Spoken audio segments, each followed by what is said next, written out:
जय हिंद सभी को। साथियों, आप सभी से 2-3 बातें करनी थी। सबसे बड़े क्वेश्चन तो आ रहे हैं वेटिंग वालों के लिए। 2 दिन से वेटिंग वाले कैंडिडेट बहुत परेशान होकर घूम रहे हैं। और एक बात अपनी, कुछ बच्चे चेयरमैन से मिलके आए थे जिनका सिलेक्शन नहीं हुआ था, उनकी चेयरमैन से कोई बात हुई है। उन्होंने चेयरमैन साहब ने उनको क्या रिप्लाई दिया उसको रिगार्डिंग भी हमको आपसे बताना है कि उन्होंने जो कहा है उसका क्या मतलब है और क्या मतलब निकलेगा।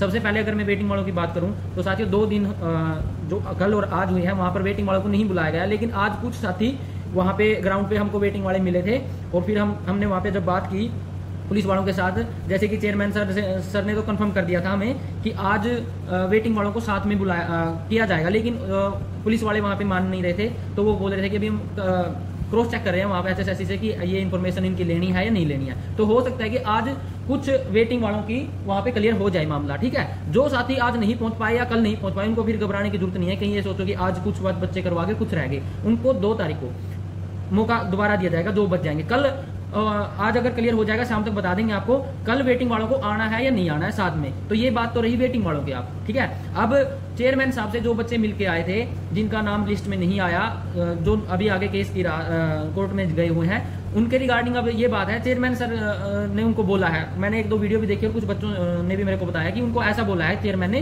कि अगर 6 तारीख को कोर्ट बोलेगा, माननीय Haryana and Punjab high court बोलेगा कि आपका ये फॉर्मूला है जो गलत है, इसको आप रिवाइज करो, तो हम रिवाइज कर देंगे।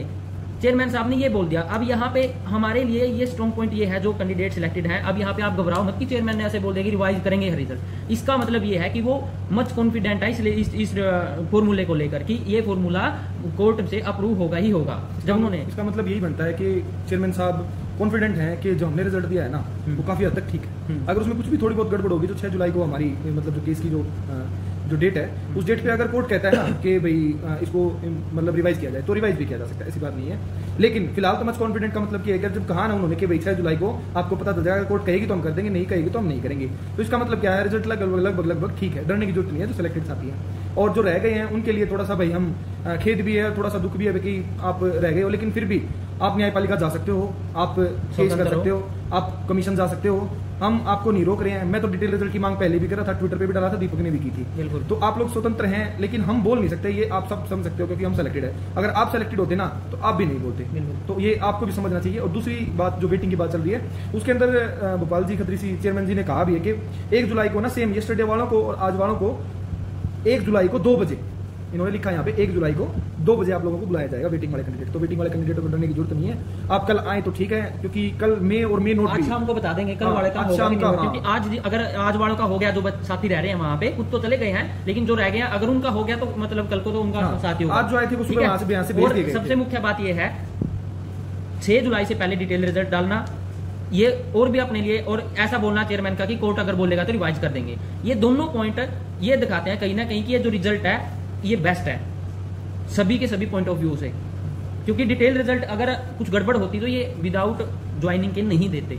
ऐसा है कि डिटेल रिजल्ट का ये हमें ये पता चलता है कि फिलहाल भाई इस शिफ्ट में बढ़े, इस शिफ्ट में घटे हैं। अब फॉर्मूले से जिससे निकाला गया उसको पॉजिटिव या नेगेटिव तो हम तो बता नहीं सकते, उसको बताएगी तो कोर्ट बताएगी। ये बात तो आप भी समझ सकते हो। 6 जुलाई को डेट है तो उसको पता ही चल जाएगा, ऐसी कोई बात नहीं है। जो निराश कैंडिडेट है उनके लिए शायद 6 जुलाई को क्या पता ठीक है। हम माफी मांगते हैं कि आप इतने बार बार कह रहे हो कि अब आप हमारे साथ नहीं दे रहे, आप लग गए, आपका स्वभाव चेंज हो गया। भाई देखो ये रिजल्ट आने तक की रिजल्ट की लड़ाई थी, इसके बाद तो स्वाभाविक रूप से 2 दौड़ों में बच्चों का बंटना लाजमी था और वो होगा ही होता ही होता। अगर आप हमारी जगह होते तो आप भी ऐसा ही करते और हम आपकी जगह होते तो हम ऐसा ही करते। हर भर्ती का ना पॉजिटिव और नेगेटिव एस्पेक्ट होते हैं, क्योंकि 25,000 कैंडिडेट में से देखो लगने तो 55 ही है। जो बच्चे लगे वो तो पॉजिटिव सोचेंगे, जो नहीं लगे वो नेगेटिव सोचेंगे। ऑब्वियसली बात है कि 2 हर जगह एक फ्रंट होता है, एक बैक होती है, डेवलप होता ही होता है। तो अब जो अनसेलेक्टेड साथी हैं वो आपकी मर्जी है, आप जो करना चाहते हैं बस ये प्रेशर मत बनाए कि आप भी बोलिए हम सेलेक्टेड कैंडिडेट हैं, हम नहीं बोल सकते। ये बात शायद आप सेलेक्ट होते तो आप भी समझ जाते। बहुत सारे साथियों ने कहा भी है कि भाई हाँ आप नहीं, बहुत सारे क्रिटिसाइज भी किया। हाँ होता है वो, तो अब आपकी मर्जी है, ये पॉजिटिव नेगेटिव बोलना तो यार हमें तो जो बताना था वो आपको बता दिया। और वेटिंग वाले कैंडिडेट्स की लगभग क्वेरीज क्लियर हो गई हैं। और जो दुर्गा वाली है, हाँ दुर्गा वाली है बहनें हैं और कांस्टेबल वाली बहनें हैं, इनकी ज्वाइनिंग के लिए भी आपको घबराने की जरूरत नहीं है। तीनों की ज्वाइनिंग ठीक है। कोई 2-4 दिन का तो बार बार ये अपडेट दे दो दुर्गा की क्या है क्या नहीं, मेडिकल वगैरह होंगे तो तीनों की साथ 2-4 दिन का डिफरेंस में सब चीजें ओके। हाँ क्योंकि पुलिस डिपार्टमेंट ने एक बजट बना के भेजता है कि इतने नए रिक्रूटेड आए हैं और इनकी ट्रेनिंग के लिए इतने पैसे लगेंगे, और वो पैसे का बजट बना के आप सरकार को भेजते हैं। वो जब पास हो जाता है तो वो ट्रेनिंग के लिए बुला लेते हैं। तो ऐसा प्रोसीजर होता है, ऐसा नहीं है कि अलग अलग बुलाएंगे। मैक्सिमम पॉसिबिलिटी यही है कि सबको इकट्ठा ही बुलाया जाएगा, ठीक है। और और सभी साथी जो कल आएंगे उनको अपने सीरियल वाइज के हिसाब से आ जाना, क्योंकि जाते ही आपकी टर्न नहीं आ रही है, बहुत देर में टर्न आ रही है, शाम भी हो जाएगी। कुछ कैंडिडेट जिनका लास्ट में सीरियल नंबर है, तो आप आराम से आए, ऐसी कोई बात नहीं है कि सुबह एंट्री दोपहर को एंट्री, जब भी आ सकते हैं, आप जब भी एंट्री कर सकते हैं। हाँ, जैसे मेरा भी लास्ट है 175 है, तो शायद मेरी 3 बजे या 4 बजे आए कल टर्न, तो आप लोग अपना माइंड सेट करके आइएगा, ऐसा कुछ नहीं है। और दूसरा, ज्वाइनिंग अगर थोड़ा बहुत 5-7 दिन लेट होगी तो उसका कारण ये भी हो सकता है कि जो अपने मेन जो सेंटर है ना, ट्रेनिंग सेंटर है, इनके अंदर ऑलरेडी एडवोकेट्स और दूसरी जो ट्रेनिंग चली हुई है, इनके अंदर अभी एकोमोडेशन कम है, तो जो नोटिस भेजा था हो सकता है कि उसके अंदर जो दूसरे आरटीसी और डिस्ट्रिक्ट के यूनिट में जो पुलिस लाइन है वहाँ के जो नोटिस था उसके अंदर उसमें होने की पूरी कैपेसिटी बच्चों की ना बन रही हो, क्योंकि वहाँ पे भी एडजस्ट करके देख लिया और यहाँ पे भी नहीं हो रहे हो, तो हो सकता है कि 5-7 दिन अपनी जो ट्रेनिंग है वो डिले हो सकती है। लेकिन अभी कंफर्म ये है कि ये होते ही अपना को जल्दी से जल्दी कोई ना कोई नोटिस देखने को जरूर मिलेगा। मेडिकल का और ट्रेनिंग का जो भी मेडिकल का और ट्रेनिंग का जो भी शेड्यूल आएगा या जब भी आएगा हमारे पास कोई नोटिस आएगा तो डेफिनेटली वो शेयर कर दिया जाएगा, ऑब्वियसली, क्योंकि आप लोगों के पास भी इन्फॉर्मेशन आई जाती है, हमारे पास आ जाती है, तो हम डाल देते हैं। ठीक है, तो यही था साथियों, आप सभी से ये 2-3 मुद्दों आप सभी का धन्यवाद भाई। आप और जो साथी कल को आ रहा है, ऑल दी बेस्ट, और मिलते हैं कल को, हम भी वहाँ पे रहेंगे दोनों के दोनों। Thank you sir.